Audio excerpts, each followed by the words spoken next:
All right, there are a few things I need to talk about just to do some basic housekeeping and cleanup, as it were, initially, and then I'll call these guys in and I have to make a confession to them and of course to you guys out there who are observing this.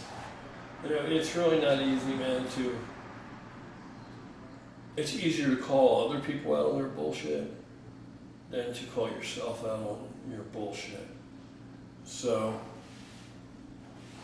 and this may seem like a small thing, but it's what it represents that makes it an issue.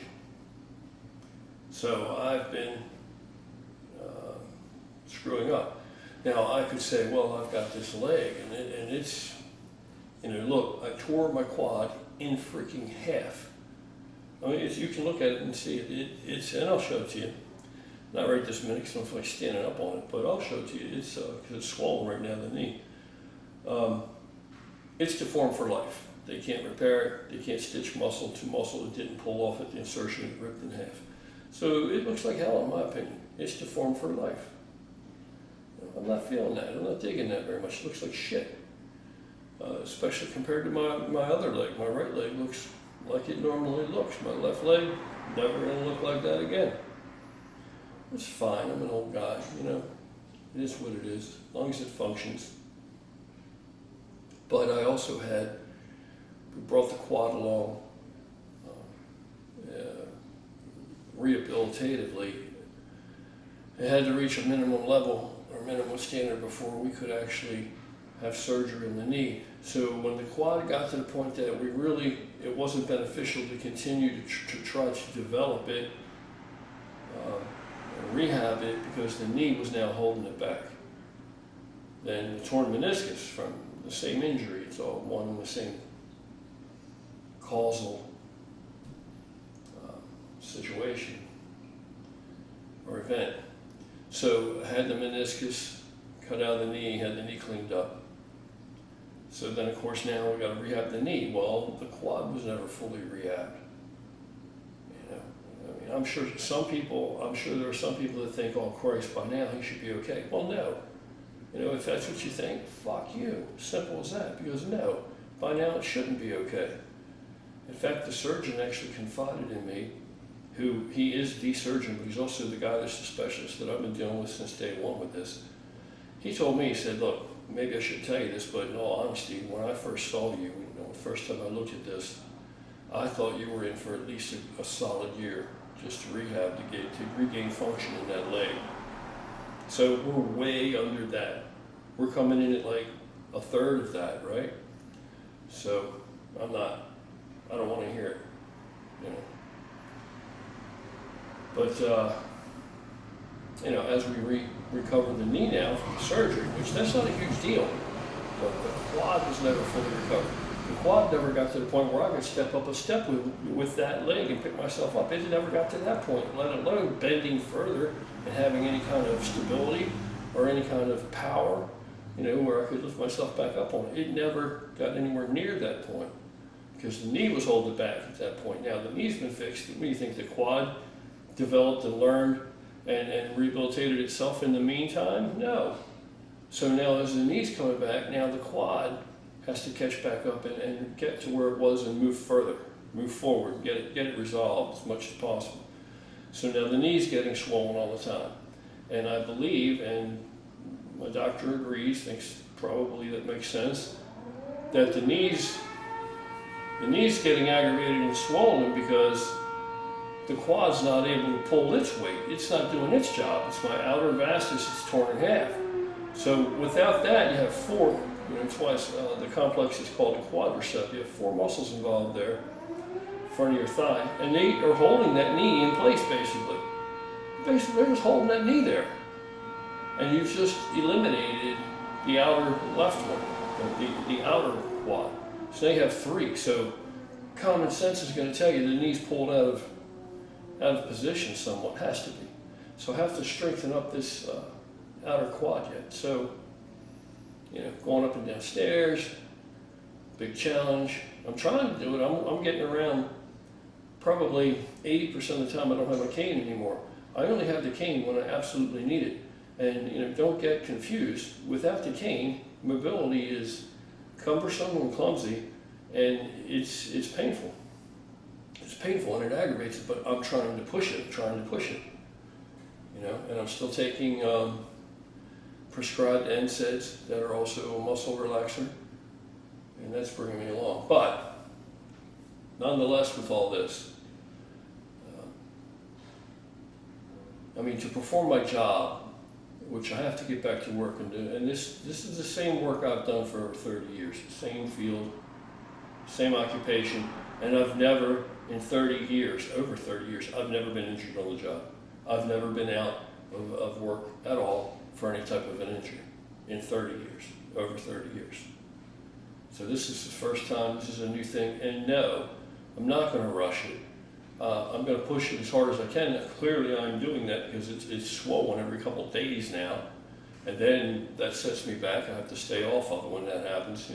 Usually in the evening it's plenty aggravated. It makes sleeping difficult enough as it is. Just because I'm not on here bitching about it, you see a fragment of my day. That's all you see. And I know people out there have been down the road, they understand this. But I get the impression, through an interaction I had yesterday, that not everybody agrees with this. That some people think that I might, should be further along by now, and I'm just not. No, I'm already going to live the rest of my life with a deformed, my thighs deformed. Maybe not be a big deal to you. I'll get over it. I'll move past it. I've accepted it. It is what it is. But nonetheless, don't expect me now to also, suffer needlessly because I should be further along. Not happening. I think if I play my cards right and I take it somewhat easy on this thing, don't, push it, but don't get too crazy about it, I've got another month. I've got another month and then I'll be back to work. I've got, I should be back to work in maybe the second week in November, and I should be able to function. And even then, if I kneel down on this patella, even on a bad kneel on this patella, roll over on it, it is excruciatingly painful. So we'll see where it is. But as far as the actual function, form and function, mobility, and the leg being strong enough that I can kneel down, right? I can't kneel on the bad knee right now at all. So the right leg does everything. Now, if I can't kneel on the bad knee, at some point I need to be able to kneel down many times a day to set a lift, to kick a lift out from under a car. So even if I kneel down on the good knee, then the left leg and knee has to be able to bend far enough, and it has to be able to have enough power and strength to be able to pick my body weight back up. Right? Because the right one is bent. I'm down kneeling on it. It's in an unfavorable position from which to expect that leg to pick me back up. So I got that going on. I can't do any leg work. I can't do too much that I'm standing up. I can't walk too much, long extended periods of time. In fact, standing hurts after a certain period of time. That's why you see me moving around like this a lot on camera, because it's difficult to walk on this thing.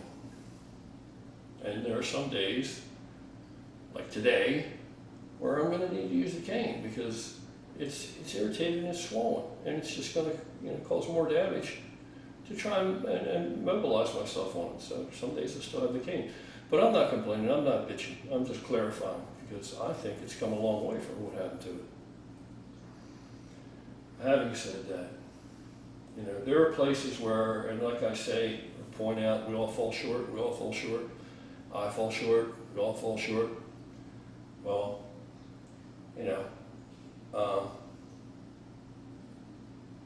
let me get these guys in here and we'll talk about this. Hang on a second. Hey, Burl! And I still can't find a meeting. I went inside the dryer. I couldn't find it in there anywhere. Morning, everybody. Morning. Look, I was just talking about falling short. screwing up. And, you know, there are things that I do that's screwed up that people don't, you know, nobody comes over and nobody goes through my shit, so, but to tell you the truth, all my clothes that are up there, the majority of those clothes, not the ones that are hanging in the closet, they're on hangers, pants and such, but underwear, socks, t-shirts, you know, all this kind of crap. That shit is still basically in bags up there, with only very little of that's thrown in the drawers. And the little bit that's thrown in the drawers is literally just thrown into the drawers. It's not organized, it's not folded. And all that shit's still in bags, and that's ridiculous all this time for that shit to still be in bags, man. Any woman that would see you living like that would think, man, this guy is over 50 years old, well over 50 years old, by the way. And he hasn't even, how long have you been living here? How long have you been in the house? And he hasn't even taken the time to be able to fold up his shit and put it away. Instead, it's all wrinkled, thrown into these bags and just shoved in the closet. It's not even in the, it's not even in the drawers. So that doesn't look very promising to any potential suitor or mate or partner. So it's a lot of shit that I used to do, you know, that, I don't want to say her name because I'm not trying to involve her, but that my recent better half used to do for me. You know, and like this morning, Rob got pissed off at me because he was just got up out of bed, so I should have given him a chance to wake up, but he just got up out of bed. I had gone down to wash some clothes, and his clothes were still in the washer, sat there all night, just laying in the washer. You know what happens there, right? Yeah, they start to stink. Then if you ignore it and you throw them in the dryer, it just locks that shit in there. And then even though your stuff's clean, you put it on, and it stinks, it smells sour. I know this because I've done this. I've done it. I've let something sit in the washer too long and I say, yeah, hell with it, throw it in the dryer. Well, once you put it on, you're not going to have to deal with it. You're going to get used to that smell. And she said to me previously, before, she would say, this smells, this stinks. Did you wash these? Yeah, I washed them. You let them sit in the dryer. I washed them. It's like, yeah, I kind of did. You should have washed these over. They need to be washed. You know, it's all this mothering type of things that a grown woman expects a grown frigging man to know better. A man that knows better does better, but that's not always the case. Sometimes we know better and we don't do better. You know, so this morning I called Rob out about the shit in the freaking washer, and I mean, I wasn't the gentlest guy in the world, but we're rough guys, and you know, he didn't like that shit. You know, so you know, we talked it out, man, you know, since it's coming from a place of love. But I just want to say that I'm not any better than anybody else. We just have different problems to work through. And I have to confess to you guys something that I did that's against the rules here. And tried to cover it up, actually. And that is that, fucking bother me. That is that last night, I came down, and Rob was down here eating strawberries. His strawberries, that's fine, it's fine, good to go. And I was hungry and I wanted something. So I came down and I went there in the freezer and I ate half of one of those big ass chocolate bars. They're tempting, man. I ate half of one of them. I haven't touched them since they've been here. That's not what they're here for. They're here for guests. All right, well, if we're going to confess to that, that day that we held that Rob, I ate a piece of chocolate too. All right, that's better. One piece. It's That's in there. better. It's So, it isn't just Rob. It's not just But Rob. you ate half the bar? I ate I half. looked at I thought, and I came down because I thought it was Rob, and I'm like, No, I'm talking about, you know, the blue one that wasn't open, the milk chocolate? yeah. I ate half of that. Oh, yeah, I only ate one of the little And little then ones. I put it back like it hadn't been open and tried to close it up. I put it underneath. So that when you look in there, it looks like they're all there. That was Unless you pick it last up. night. Then if you picked it up, somebody's going to catch it sooner or later, and they're going to say, Rob, you ate half of this chocolate bar with them? You know? So yeah, I did it. So that's weak, lame. You know, 75 grams of sugar is all it takes for an insulin spike. for He was telling me ideals, that the like other day, and I 75 didn't grand. realize that at all. Yeah. You know, how bad that is. Yeah. So I know people watching this are probably thinking, oh, that ain't no big deal. It's not like, yeah, but it's indicative of a thought process. All of these behaviors, you know, leaving your shit laying in the washer overnight so it stinks and then say fuck it and just throw it in the dryer. If somebody doesn't call you on it, you know better, but you're not going to do better. Me having my drawers up there, they look like a fucking frat house child lives there because it's all thrown all over the place and all my clothes are in bags. Now can you imagine, you know, and then we're all sneaking chocolate behind each other's backs and then not calling our own shit out on ourselves. So that's the kind of thing we're here for, to try and work through and beyond fix. And like again, it may seem to you people like small potatoes, but it's not the actual weight or gravity of that act, it's that it's indicative of a thought process and poor habits and practices. Yeah, and I think like you keep letting like one little thing slide, another little thing slide, but then you're not really improving. We're just trying to get away with what we can get away with. Right, and then in doing that, then you're always gonna do that later on. You know, you get comfortable in a relationship with a woman eventually, hopefully, any one of us. You know, it's better for us to call ourselves out or call each other out than for, you know, you find this happiness and you spend years potentially with a good woman, and you know, she just the whole time she's getting tired of pulling, you know, making up your slack. Where you figure, no, that's no big deal. A woman can do that, and she can do that. That's not a big deal. You know, like if she takes your clothes out, You don't even realize. hey, I got your clothes out of the dryer and fold them for you. Even it starts even there, man.